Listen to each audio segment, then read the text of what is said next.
We're going to take the North and never give it back. So that's a good pick. You get the corner. I got to go bold, right? I got to go bold for this. Yeah, she's got some nice long Welcome back to the Unbearable Sports Podcast. I'm your host, Brad Barron. Make sure to like and subscribe if you are out there on YouTube, and also rate the show 5 stars everywhere that you get your podcast. We are live to break down the initial reactions to what happened this Sunday with the Bears versus the Colts, and why I think a lot of us are saying we should have won the game, and just kind of break that down. What did we think of the game? Also get your opinions out there on YouTube, but also for everyone out there on YouTube and also listening to the show, tomorrow we will break down the film. We'll do our first ever all 22 review all together.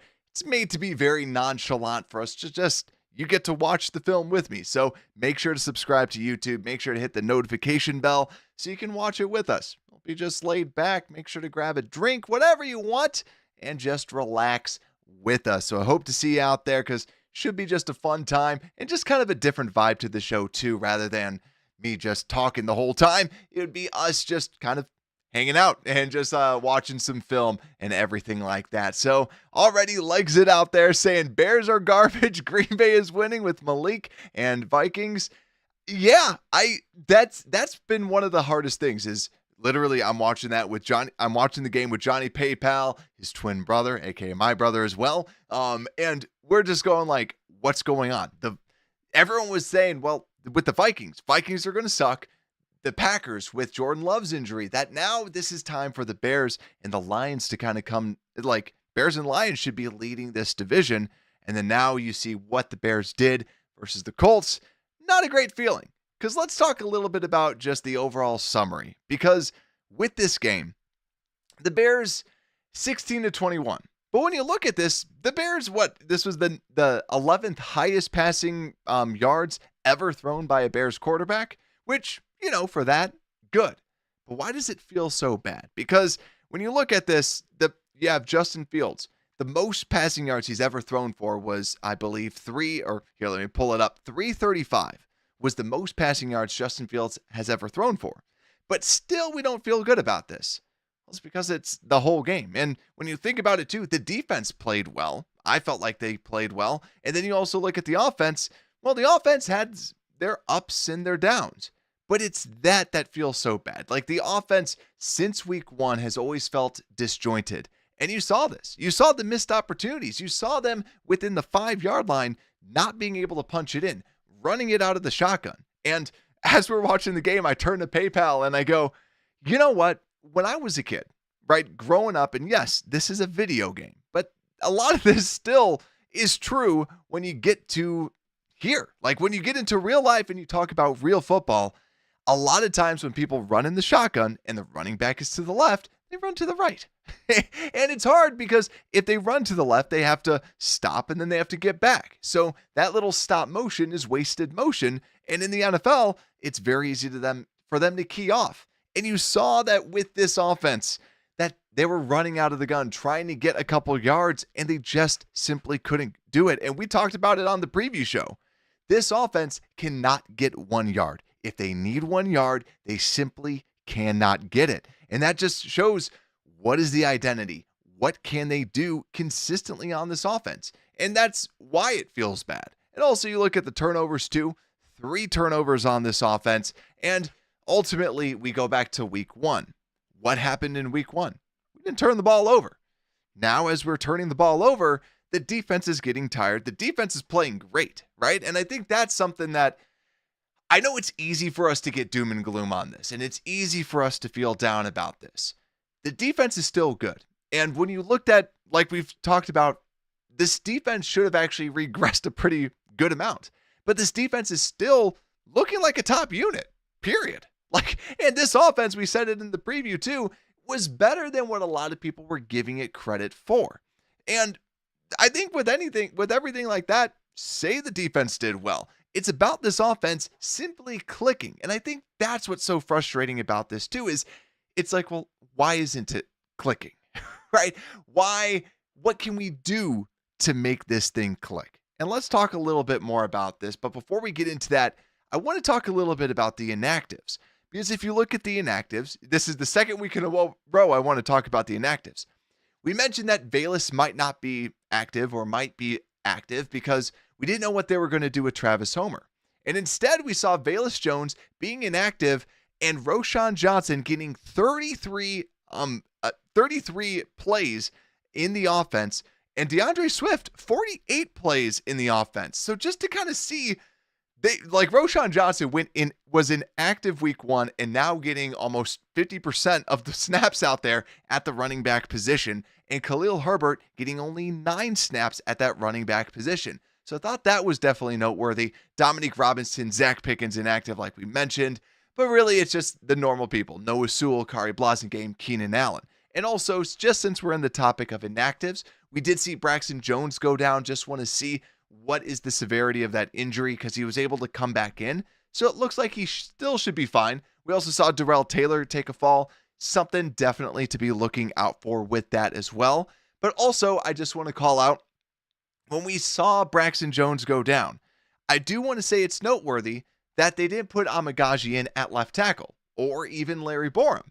They moved Matt Pryor over to the left tackle spot, and then they put in Nate Davis as the right guard. And I think that was key too, because also we saw Matt Pryor over Nate Davis as the starting right guard, which kind of comes back to, we never heard about this during the week until Friday. After I posted it was Saturday, because after I posted the episode, then we started to hear from Brad Biggs that, hey, it seems like the Bears are going to be starting Matt Pryor.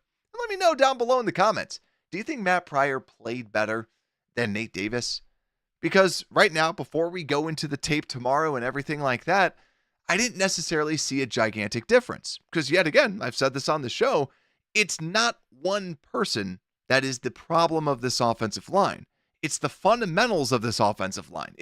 They fundamentally don't block for one another. They don't pick up the correct assignments. They look sloppy out there.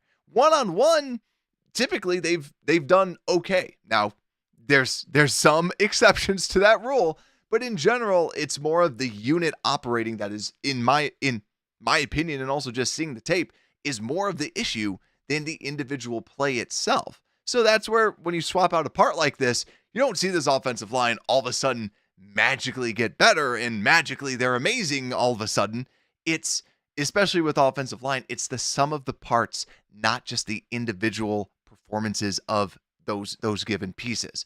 So I wanted to just kind of call that out when we started breaking down just some of the offense. But I also wanted to ask y'all out there, who are you blaming the most for the offensive woes? And right now, 0% Caleb Williams, 33% Shane Waldron, 50% offensive line, and 17% the running game. The Shy, what's good, my friend, saying blame Ryan Poles. That was going to be the other thing too, was do you also blame Ryan Poles? Because Ryan Poles not addressing the offensive line as maybe as much as they should have. Because we said this too, the way that he has attacked the offensive line has been difficult because you're bringing back Braxton Jones, you brought back Darnell Wright, and then you also have Nate Davis, who has this gigantic contract. And if you felt like he was going to be a problem, like I've said, you could still get rid of him, and it doesn't really benefit your cap. It just kind of equals it out. If anything, it's worse for your cap. But if you felt like he wasn't the guy, move on. That's what you did with Chase Claypool.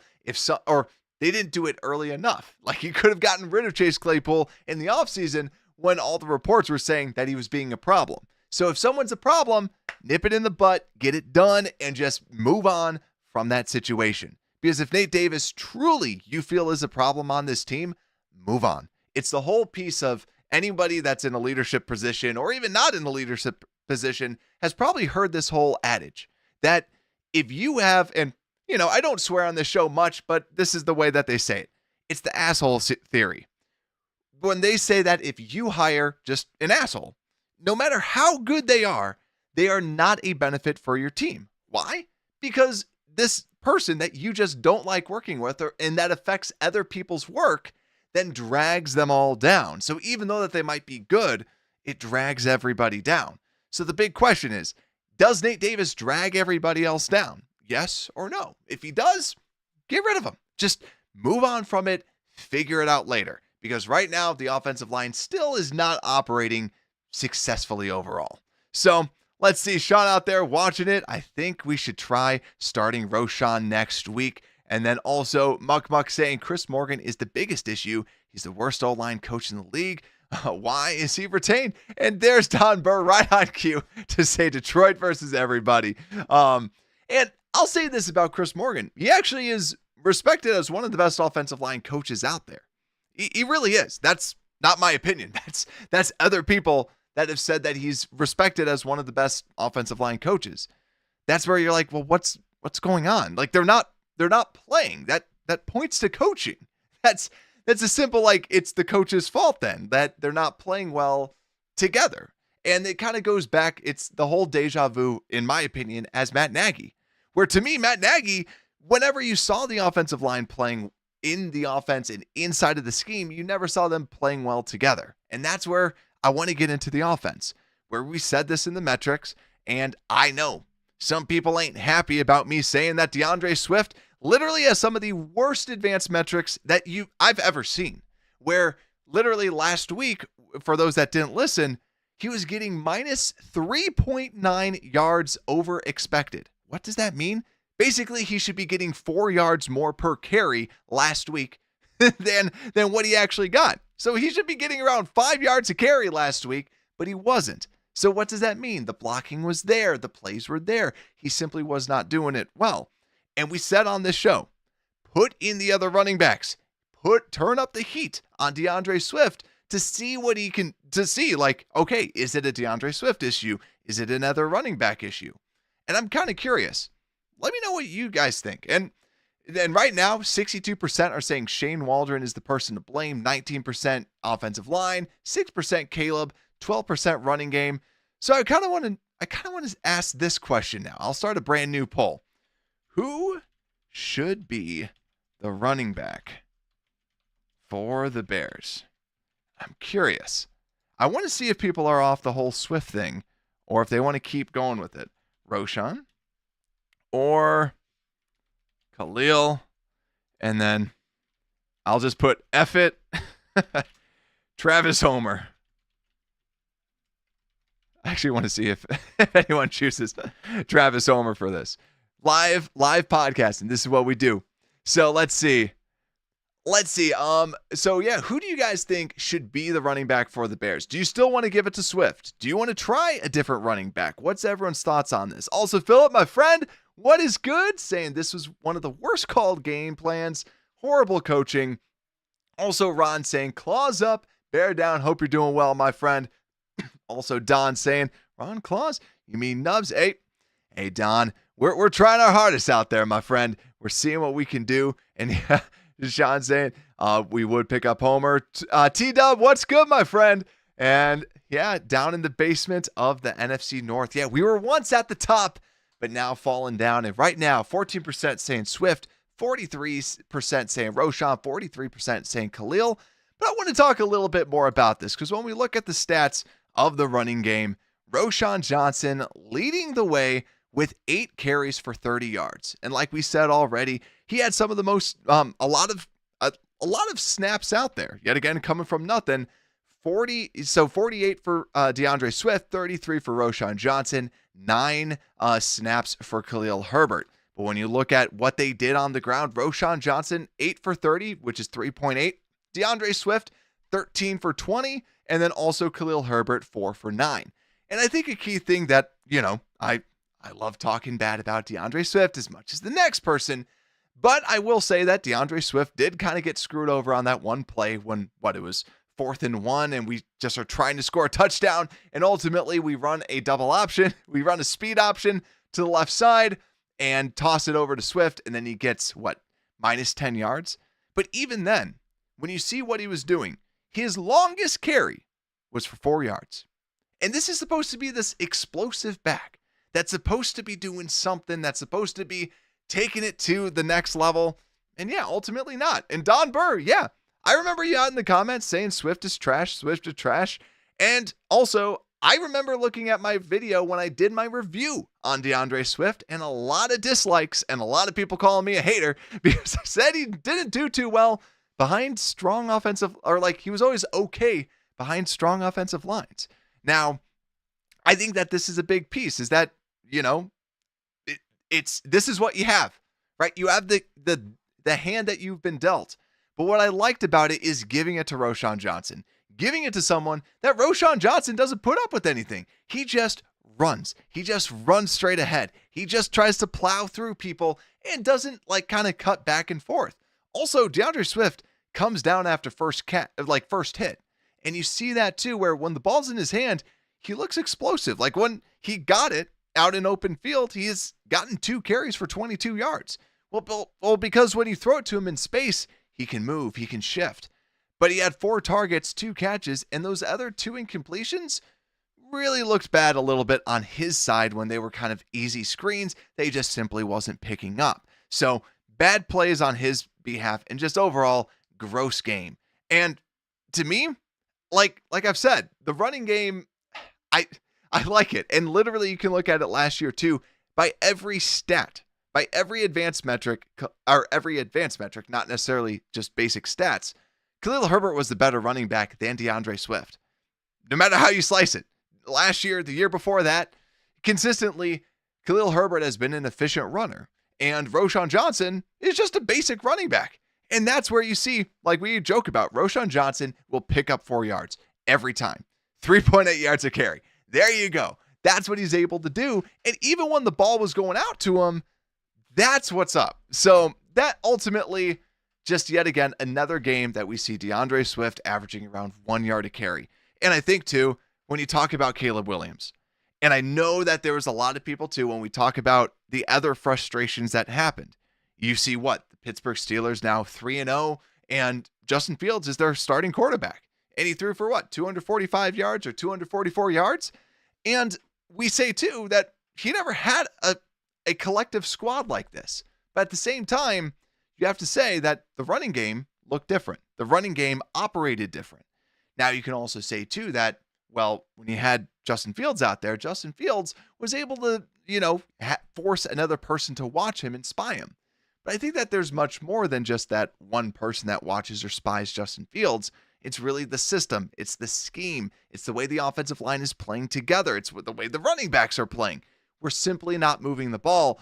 So you're saying, all right, rookie quarterback, you got to do everything. You have to do everything. So now you have the 33 completions for 52, 363 passing yards, 2 interceptions, 2 touchdowns, sacked 4 times. So ultimately, not great overall out there. So let's see. I just want to see where the poll is at. 55% saying Roschon Johnson should be the starter. 9% saying F it, Travis Homer. 9% saying Swift. 27% saying Khalil. So yet again, we go with Roschon Johnson, who basically came from, he was inactive. He was not doing much. And now a lot of us are saying Roschon. And I will say, when the ball was in his hands, he had 4 catches for 32 yards. And also, the guy can block. So to me, I want to see more Roschon. And we're calling for it. More Roschon. And also, when you talk about Khalil Herbert, one of the reasons why he had 4 carries. Yet again, keep in mind, he had 9 offensive snaps. So what does that say? Well, it says that 50% of the time that he's out there, the ball's going to him in a running play. And that's pretty telling. It kind of goes back to the whole Mercedes Lewis. When he's out there, you kind of know it's going to be a run play. You have to switch things up a little bit. When Khalil's out there, you know that they don't trust him in the pass block game, so you know that they're probably going to be running it. You have a 50-50 shot on that. So ultimately, Khalil Herbert, you would like to see him being used a little bit more, but Roschon, it's nice to see him being leveraged and him having more success, because all we need to see is another unit that can just take some of the weight off of poor Caleb Williams with all this stuff going on. But let's flip over to the other side. Now, before that, I just want to go through in what people are saying out there in the comments. John, my friend, what's good? Saying 2 interceptions and a strip sack fumble that he lost and put the other team right in the red zone. Yeah, countless throws that were not even close. I actually want to stop right there, because this is the thing that I wanted to talk about with Caleb. And John, perfect segue, my friend, because my biggest gripe about Caleb. Now, one can say, like, in the pocket, hey, get the ball out.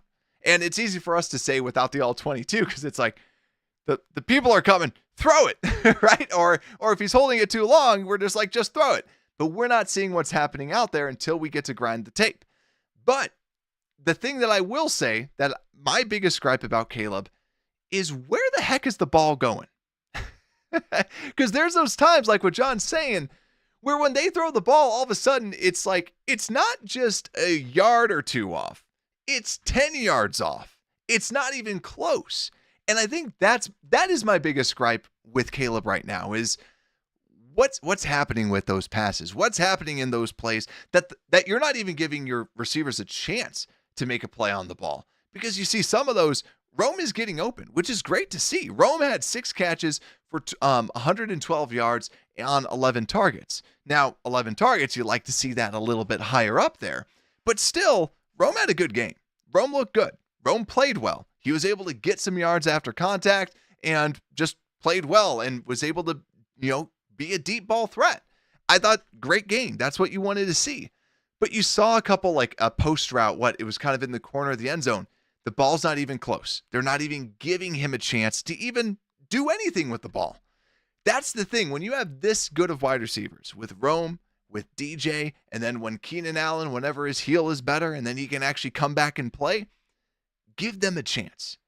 You have the playmakers. This is not the same receivers that you had at USC. So why is the ball going 10 yards past them? Why is the ball not even sniffing them? That is the thing that I, not concerned, but that's where a lot of my frustration with this offense comes from. Because you're going, now, is he too short? Is this a miscommunication? How are him and the wide receiver that far off with their communication for it to be that away from them, that not even close to them? So that is the thing to me. Maybe it's a wide receivers coach piece. Maybe it's the quarterback's coach. Maybe it's Shane Waldron. We don't know. And quite frankly, we're really not going to know. So to me, that is the biggest frustration with Caleb Williams' game. But I will say, I'll give him kudos. You saw the ball coming out a little bit.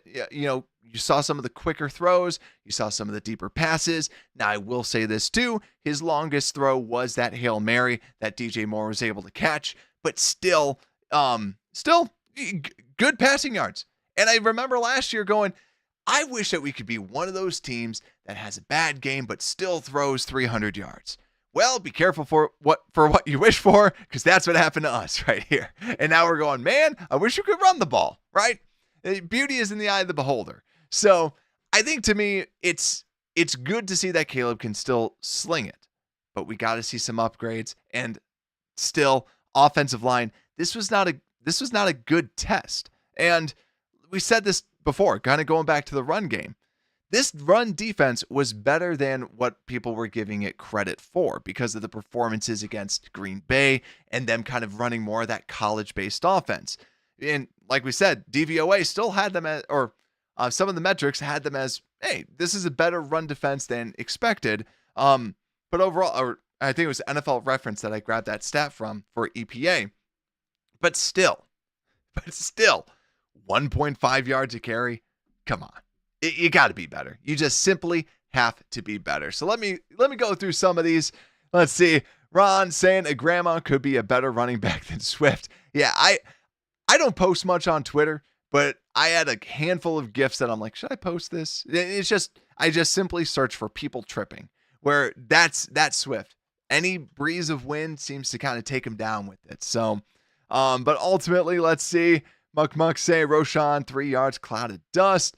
Torrin saying, saw this on X. Colts had 9 penalties, two turnovers. AR passer rating was 39, and they won. Right? Like, the Bears should have won this game. And I think that's the simple piece of this, is that when you turn the ball over and you're not able to execute in the red zone, this is what you see. Because when you look at the stats too, first off, this is our best EPA per play on offense, which was negative 0.157. Still not good. Still not in the positives, but hey, you know what? It was better than the Colts. Colts were negative 0.2. But then you look at our average yards per play, 4.7. That's nearly double than what we've been normally having. Third down efficiency, 43%. But fourth down efficiency, 40%. We went for it on fourth.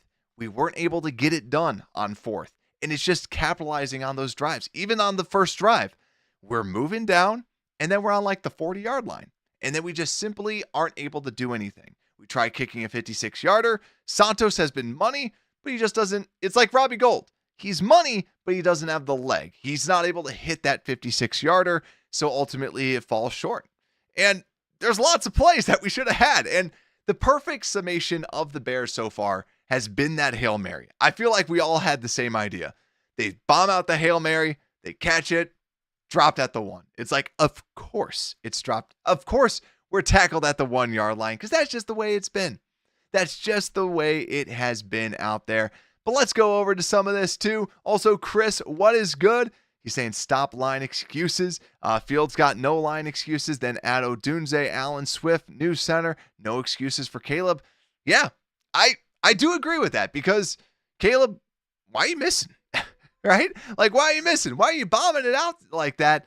Why are you missing? Also, too, James, what's good, my friend? Why trade Caleb when no QB can play behind that line?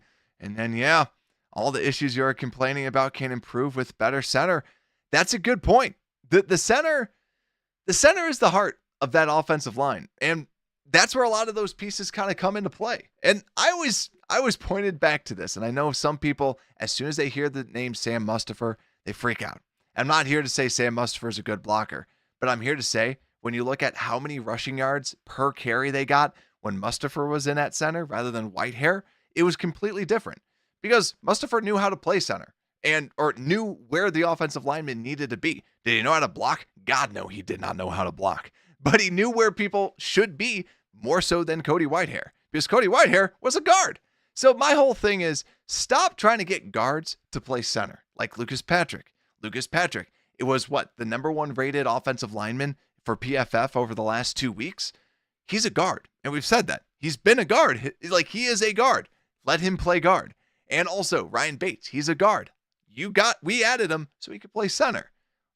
Get a center to play center. Coleman Shelton has been a below average starting center.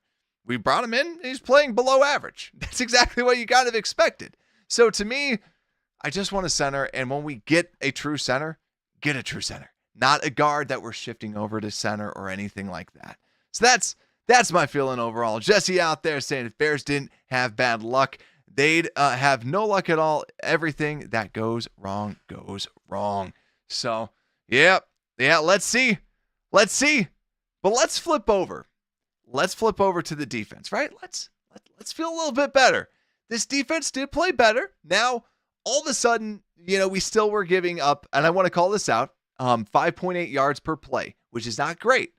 But you did see kind of like when we flip over to the defensive side of the football, Anthony Richardson and that passing offense, 156 yards and 2 interceptions we got and 1 sack. And like was previously stated, 39 passer grade for Anthony Richardson. But on the ground, we gave up 4.5 yards a carry, 4.8 to Jonathan Taylor, and only 3 yards a carry for Anthony Richardson. When you look at the wide receivers, not a lot of them were able to get going. Alec Pierce had 1 big play for 44 yards, and then their other tight end, Granson, having a play for 40 yards. But those are your leading receivers. And I think ultimately, when you look at this defense, I feel good about this defense. I felt solid about this defense. And yes, they started giving up bigger plays down the road. And actually early on, they were giving up some big chunk plays, but they brought it back. They put it all back together and they started looking pretty darn decent. And I think ultimately, this is a top 10 defense. And it's easy to say that, and it's fair to say, and that's what we continue to see out there. So I want to just kudos to this defense for still playing at a high level. And also, I was very impressed with how they were able to play against Anthony Richardson because I was expecting Richardson to kind of run all over them like what Will Levis was able to do. Now, downside, you were giving up a pretty good clip to Jonathan Taylor. And I felt like later on in the game, though, Jonathan Taylor, you started to see this defense wear, and you started to see them kind of lose assignments. You started to see them not go as hard as and hustle the way that they were throughout this game.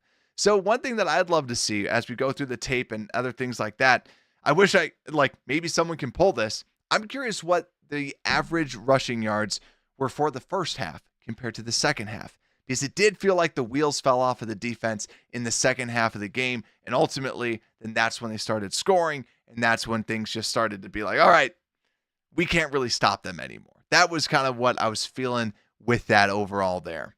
But also, if we go over to some other pieces as well, Andrew Billings should have had an interception. We saw that with their stupid early whistle blow where he tries throwing it, they blow the whistle, and there you go. And then the running touchdown where I felt like, okay, you should blow the whistle. The play should be dead. They just kept letting it go. But ultimately, kind of gross. But if we look over at the defensive stats, not a lot of tackles out there, but DeMarcus Walker still looks good. And if you want to glean something, DeMarcus Walker's been a good defensive end. This defensive line has still been good. And I felt like today, first glance, right? Yet again, talking with my brothers, watching it, and it felt like the defensive line was still able to play pretty darn decent. Montez Sweat getting his first sack of the season. And yeah, 7 tackles for DeMarcus Walker, 6 tackles for Tyreek Stevenson. Byard dropping the pick, kind of making a good play on the ball. But yeah, I think though, solid, right? Just solid overall game for this defense. And that's really where it goes to. So let me see what's going out there with it. And also, for anybody that's super doom and gloom, we predicted, like on my preview show, we predicted the Bears going 2-2 in the first 4 weeks. We still have next week versus the banged up Rams. They're going to be difficult. They're going to be challenging. But if we can be 2-2, you feel good, right? The goal was 2-2, and then you have the easier part of the schedule coming up. Cardinals a little bit better than we thought, but still, you should be able to go 2-2, and then go, I think, like 3 or 4 wins in the next handful of weeks. Put it together, and then hopefully we can get something good going. But speaking of something good going, we got to talk about this special teams for our Chicago Bears. So if we're talking about the special teams, like we say, Cairo Santos missing the 56-yarder, but then ultimately hitting the 53-yarder. Still pretty darn good. DeAndre Carter, nothing special with what we were seeing. I did see a little bit more of that burst that we saw week 1 compared to week 2, and thought that his kick return was solid, was okay. And Torrey Taylor also 3 punts, an average for 42.3, and 1 was pinned inside of the 20. So still, if you're drafting a punter, you'd like to see more of a game changer. You'd like to see it more pinned. And also the one that went out to the left-hand side looked like it was more so not shanked, but not a great punt, right? Come on. Show the value for that 4th rounder out there. That's what we want to see out there. Also, I see Chris and Don just duking it out there with everything. So always a good time out there. But let's go over to this too. So let's kind of wrap some of this stuff up, and let's start talking about the most valuable Bear. Because I'm curious, what's your take on it, everyone? Who do you think should be the most valuable Bear for this game? Because, right? Right? I feel like we all feel that way, like deep sigh, deep breath, and then who is it, right? Who is the player of the game? Because on the defense, I don't really think that anybody jumped out as somebody that should be player of the game. One could say Jalen Johnson because he got the interception, but then there was also that deep play to Alec Pierce where, you don't know who exactly was at fault for that. But in my guess, probably more so the safety than Jalen, just knowing Jalen overall. But I think that honestly, it's got to go over to someone on the offense. And I think it's only 2 people. I think it's Odunze, or I think it's Kmet. Because someone that we have not talked about is Cole Kmet. Cole Kmet, 11 targets, 10 yards, 97, for 10 receptions, 97 yards, and a touchdown. And I think overall, he played well. But, I'll tell you, and someone might already say this. So yeah, seeing out there, Kmet, you're right, I forgot. Kmet's right up there, but there's one thing that I will not give him the award for. We all saw that strip sack. We all saw who was blocking out there, and that was Kmet. And that's the other thing too.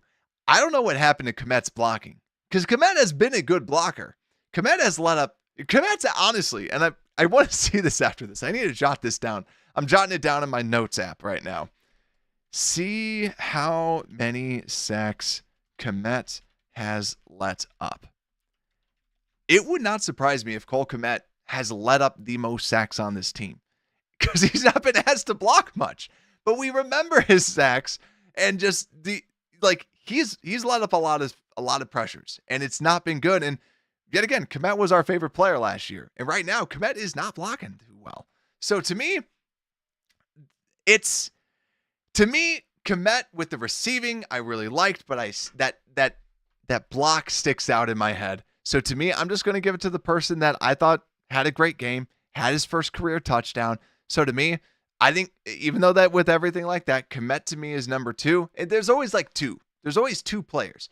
To me, Kmet 2, number 1, game ball goes out to Rome Odunze for having his best career game. And I think honestly, bouncing back and answering a lot of the critics that were saying that this guy can't get open, this guy can't play, this guy is not helping the team the way he should. He's like, listen, I'll go for over 100 yards. So I think because of the answer, because of everything like that, I'm giving him the game ball. I'm giving him my most valuable Bear award, with Kmet being in second place with that. But I'm excited to kind of go through this. And yeah, James said out there, Kmet is not a good blocker. He was not good out there. So, but yeah, we'll watch it all. We'll watch it all tomorrow, like I said. And like for everyone out in podcast land, I'm going to try and think of something for y'all because, like I said, I'm a podcast listener. I want to have something out there just to kind of maybe just a summary of what we saw during the whole film breakdown. But if you haven't already, make sure to like and subscribe. Hit the notification bell if you're out there on YouTube because we'll be breaking down the all 22. Not really, actually, I don't want to say it's a breakdown. It's just us watching all 22 together, talking like a bunch of friends, just kind of going through it. So I hope to see you out there. I'm going to try to get it started at 7:30, so be on the lookout for that. And feel free to pop in whenever. You don't have to stay for the whole time, but just pop in, say hey. Would love to see you on there. And also all there out there in podcast land, make sure to rate 5 stars. And with that, Unbearable Sports Podcast, we are out.